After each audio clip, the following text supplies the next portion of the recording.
Okay, we were finishing up. So I was saying that the idea of working in the theater at the salaries that I conceived of was money that people might work who were doing any blue-collar work. And that didn't bother me. I mean, I remember thinking if I could make $100 a week, you know, I could live. And that was my ambition when I was in my 20s.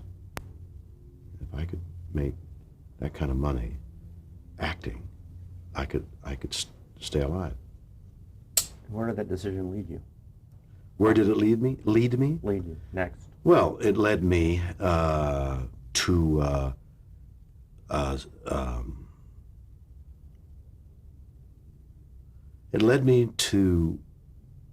graduation, to a summer theater in Montreal that I'd been to as an actor, as an amateur, working with somebody who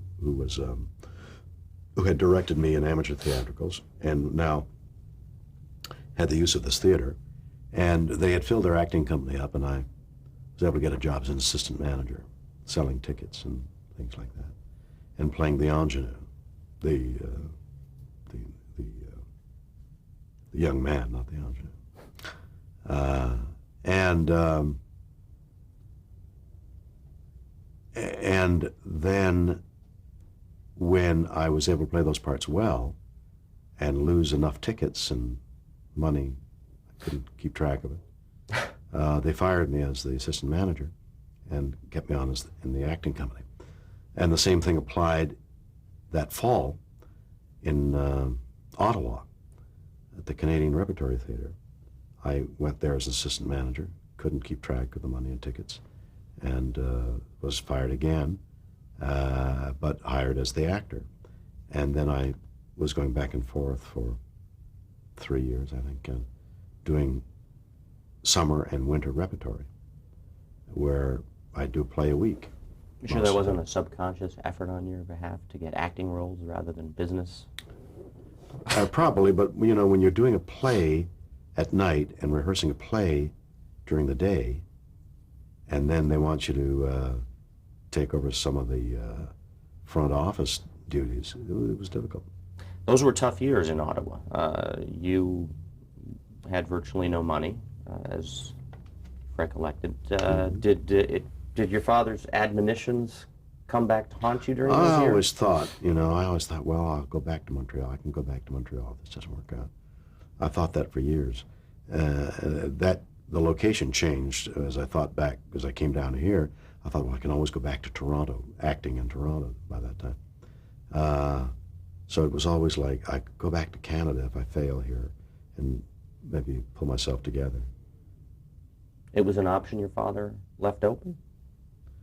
For a long time, yeah, sure. You became involved in 1953 in the Stratford Shakespearean Festival under the directorship of Sir Tyrone Guthrie, and many people believe this was the greatest break of your career when you understudied Christopher Plummer's role in Henry V. Let's talk about those experiences. I did. So I was doing these years between winter and summer rep, and then the Shakespeare Company was formed, and they asked me to come. That first year it was formed, but I was busy doing my repertory routines, so I didn't go the first year. But when the second year came around, and I'd heard what a success it was, and they came after me again to play the juvenile roles, I jumped at the chance and went to Stratford, and there met the biggest English language director of the times, Tyrone Guthrie, who had directed Olivier and Old Vic and all that kind of thing. And he was now setting up a Shakespeare Company in Canada. That was his last kind of hurrah. And he took me under his wing for the 3 years I was there. I was kind of like the going to be good, and won an award, and played some great roles, and understudied Henry V, and with no rehearsal, without one word of rehearsal, either rehearsing the words or rehearsing the movement, what the choreography of the play was. I went on one night. And I pulled it off. And I pulled it off because we, at Stratford, we did 3 plays.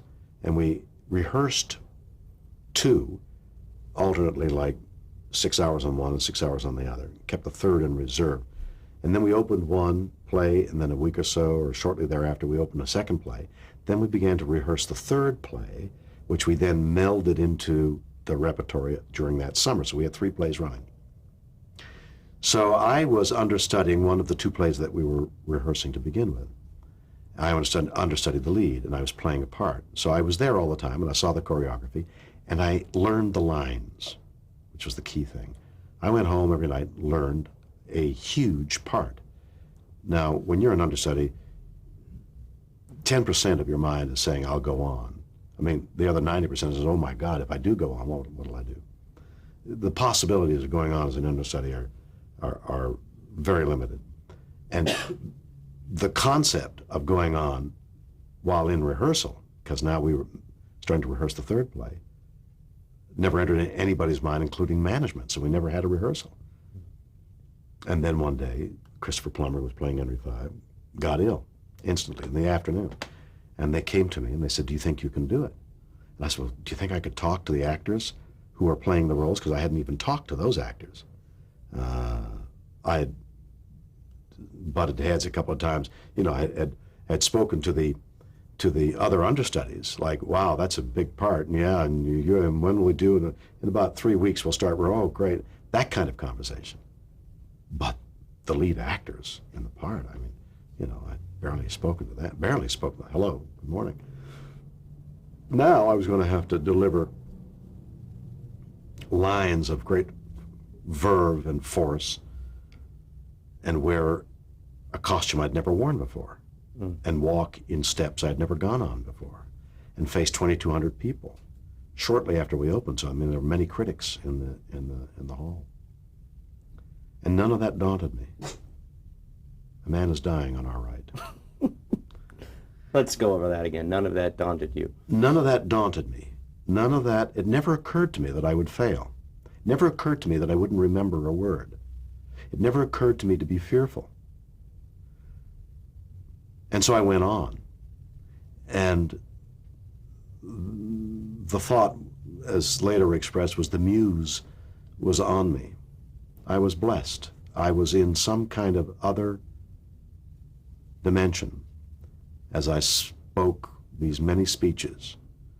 And finally, the Battle of Agincourt was over, and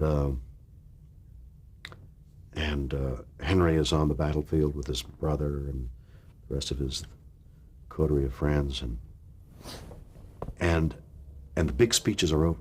Once more into the breach is over, and all that is over. What really is left is the line, something about, what do we call this place? And somebody says, it's Agincourt, or Agincourt, as Olivia did it. And then I think Henry says, well, then we'll call this the Battle of Agincourt. So I get to that time, and suddenly the wave of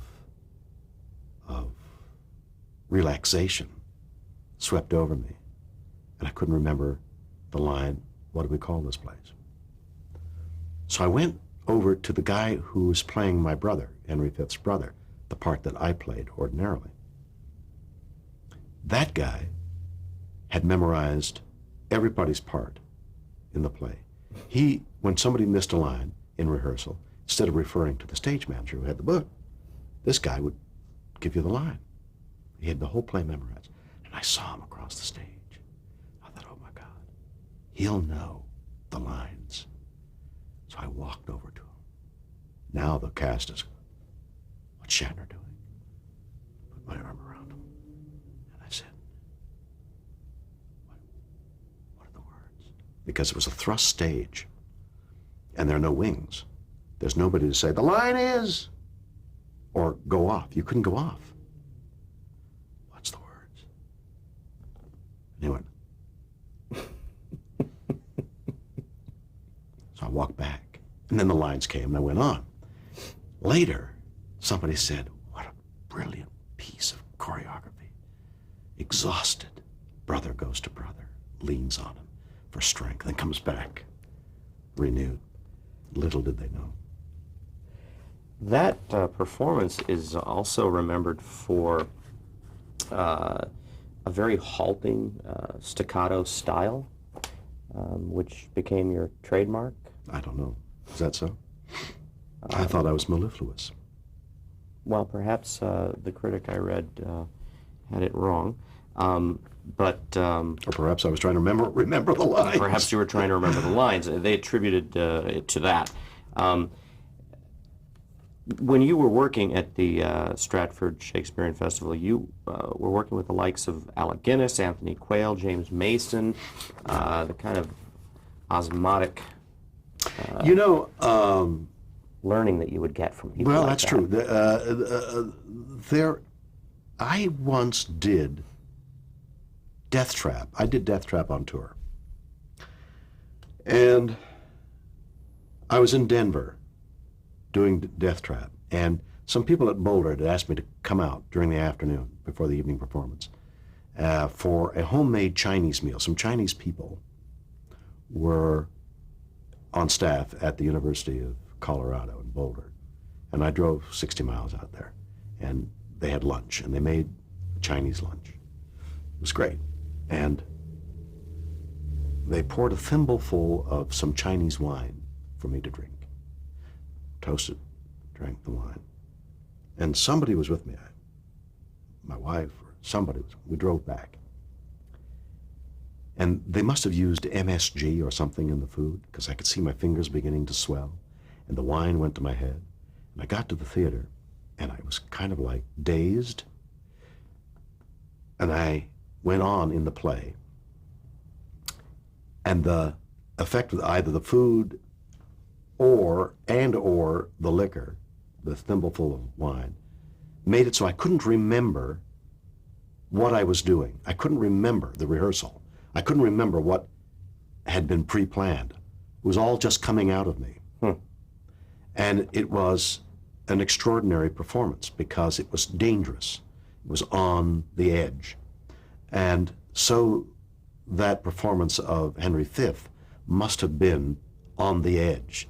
Maybe I was trying to remember lines, but if somebody is speaking like they're trying to, and the words are just coming, that's very, very exciting and dangerous. It's walking the tightrope of a performance. It's not a safe performance. So it wasn't a conscious decision to articulate the words in the way you did, and place emphasis on syllables the way you... No, but I'd like to think they were done with the phrasing. I admire phrasing. Frank Sinatra, phrasing spoke to me.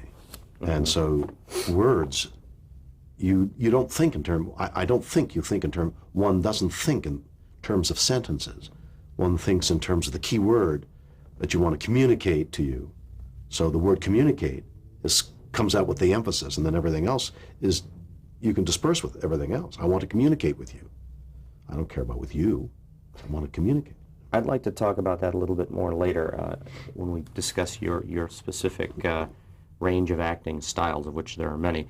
But let's get back to some of the people you worked with just briefly, and talk about some of the roles that you remember playing that had significance later in your life. Some of the roles that... I did 60 plays a year for 5 years or something like that. I mean, it was an enormous number.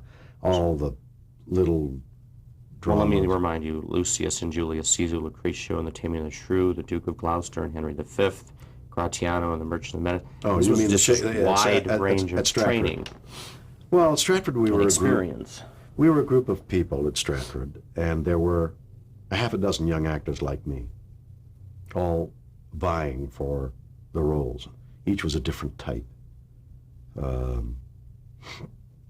And and so we struggled for roles and opportunity and wanted to play bigger roles the next year, you know, because we had the security of being a member of a company, but we wanted to be better than a member of a company, and God, in the form of Tyrone Guthrie, who was 6'6" and a huge pot belly and a hawk-like nose, and he would descend. The theater had a steep rake, so the stairs coming down from the theater to the stage and he would come down, and there was a tent. It was a giant hole in the ground with a tent over it. In those years, now they've put a hard building around it. But flat would open, and the sunlight would stream down, and down would come, you know, Tyrone Guthrie and say, "You will play," and yes, I will play, you know, and we minions moved around, and that's what those plays were. I played the chorus in Oedipus, and there were a dozen people in the chorus, all with football helmets on, and over the football helmets were blankets, so we were draped like Grecian oldies. And so, and then when we weren't speaking, and these masks were still, you could angle them and get, because they were just masks, but we learned that you could catch the light in these masks. And then while we were doing that, and the people were seated as close as you are to me, and I'd be performing here, it's theater almost in the round, it's 3/4 thrust stage, I'd move over and I'd brush up against somebody and I'd go by them. And people in the front audience, they would know, because this was a mask. There wasn't an actor there. It was a strange being. Startled them out of their wits. Tyrone Guthrie, tell me more about his influence on you. Here's a man who's larger than life, as you just depicted him in a godlike sort of form. Tyrone Guthrie was a legend in England, and Olivier and all the great English actors of that era either worshipped or respected him, and he was in the forefront of many, many things in England. And then he came to Canada with that great reputation, and all of us little actors in Canada saw the horizon advance towards us. Burnham Wood had come to. And so we trembled at his sight. And he one time put his arm around me and he said, "Bill," he said, "tell me about method acting." And I said, "Well," and I began to explain what little I knew about method acting and the emotion you think. And he paused a moment and he said, "Why don't they think of a beautiful sunset?" And I kind of understood what he meant.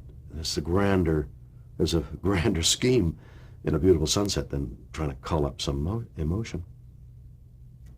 He was a master at crowds and panoply and grand design, and perhaps less successful at here's how you read a line, or here's the meaning of those words. You know, that you had to work on either by yourself or maybe there was somebody else there telling us. But he and his designers, they did extraordinary, I mean, really theatrical things. And you had to be theatrical in the milieu. And you couldn't do small little work in a theater that was a thrust stage with smoke and incense billowing around you and gongs going and costumes with great veils behind it. And how did his confidence in you, trust in you, and all the experience you gained with that particular company affect your confidence in yourself as an actor as you moved into the early years of television? I never thought of failure as a result. It didn't matter, and I didn't fail. I mean, invariably, I would get good reviews, or if I didn't get good reviews, the people that counted said good things, or I felt good about it. Any of those three terms were acceptable. All three together would be great. You felt good about yourself, the people around you felt good about it, and then you got good reviews. But So in the early years, I mean, it was just I was just soared forth, and as a result, I was very successful when I came down to New York and in the play that I was in Tamberlane, and then I was successful when I stayed and entered into live television. It just didn't occur to me that I would make a bad move. It just, the concept wasn't there. It wasn't egotistical. Well, it just, I was going to. You were also taking the bull by the horn in a sense, because one of your first television forays was in a film called Dreams, which you wrote the teleplay for. Discuss that. While in Toronto during the winter of the 3 years that I spent in the summer with Stratford, I was running around doing films, television, and radio, and writing. And then I wrote a television drama, in which I cast the girl that I subsequently married, became the mother of my 3 children. Tell us about that drama. Well, I sat at home and wrote, and then I submitted, and then they liked it, and I guess they must have changed it and rewrote it so it made it better. It couldn't have been very good because I didn't know what I was doing. But I had an idea. I've forgotten what the idea was. And I wrote I wrote 3 or 4 dramas right away. And I think I sold 2 or 3 of them. It was quite good. And then there was this lovely doe-like woman who came and was tremulous and on the edge of the pasture of life, and just struck up my fancy, and we struck up a friendship. Her name? Her professional name was Gloria Rand. And you had a life experience right before you started getting involved in television in a very significant way that changed your life significantly. As I understand, you were in a car accident. Is that, I think what you're referring to is I was on my way to Toronto in a little tiny Morris Minor car that I had bought for $500 and had everything I owned in the world. Everything I had, all my clothes, everything was in the back seat. I was on my way to Toronto to make my fortune as an actor. And I was coming over a bridge on the rainy night that I was driving Highway 2 from Montreal to Toronto. And a semi was coming at me. And this little Morris Minor, you could pick them up. A strong man could pick up one end. They were lighter than Volkswagen thing, I think. And this Morris Minor shook on the bridge and almost flew off. And as I continued on shaken, I realized that if I'd gone over into the water, that all traces of me would have disappeared. There would have been nothing of me left. Memory of my sisters and mind and my parents' mind, but that would have been it. And that thought had never entered my callow mind, and it did change me. How did it change you professionally? No, I don't know professionally, but if you're changed personally, it changes you professionally. Wow, defeat and disgrace. Well, let's look at the golden age of television. Prior to your involvement, you just received the Tyrone Guthrie Award, Most Promising Actor, and you moved to New York with your new wife. Right. And decided to get involved in television. Subsequently, you would appear in over 100 television shows during that period alone. Mm-hmm. Had you ever, what was your first experience with television? When did you first see it? I was in Canada. Yeah, that's an interesting question. When did I first see television? I first became aware of television when I was in Ottawa in that repertory company for I think was there 3 years, 2 or 3 years. I was playing every night, so I didn't know that. And television had come to the United States, but it came maybe 10 years later to Canada. And I was totally ensconced in Canada. So I remember seeing it in Ottawa as a curiosity at a bar or something, you know, some place public had it. But then when I went on to Toronto from Ottawa and coming back and forth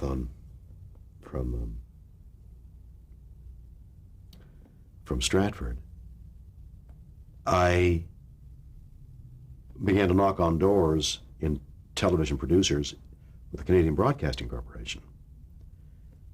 And I was a very unusual person. I was a juvenile who had 5 years of continuous theater background. I was doing a play a week, play 2 weeks. Sometimes I'd have a couple of weeks off. But I had the kind of experience that nobody had. Very few people. In Canada, nobody had my experience. Doing the radio, doing the theater that I was doing, and then going to television. I mean, I knew how to learn lines instantly. I had the savoir-faire, the confidence of facing an audience with very little knowledge of what I was about. Now, the actor's nightmare is to appear naked and not know your lines. I have a different kind of dream. I dream I'm making love to the audience. I dream that the audience and I are one. That's my dream. And at my best, that's what happens. So they'd say, would you read this part? And I'd read the part. And if I was right, I'd get the part in those years. It was what I did. It was unprecedented vis-a-vis your colleagues in acting. Yeah, but being in Canada, there were very few people like me. A young, juvenile, athletic, knowledgeable about theater, which was what television was. So for you, television was not a curiosity for very long. No, television was a one-act play that I'd done so many of. And now we act in this play, and there happens to be some cameras over there. But then I even began to feel the cameras were an audience. In those years, the cameras... Let me stop you there, and we'll continue with that thought.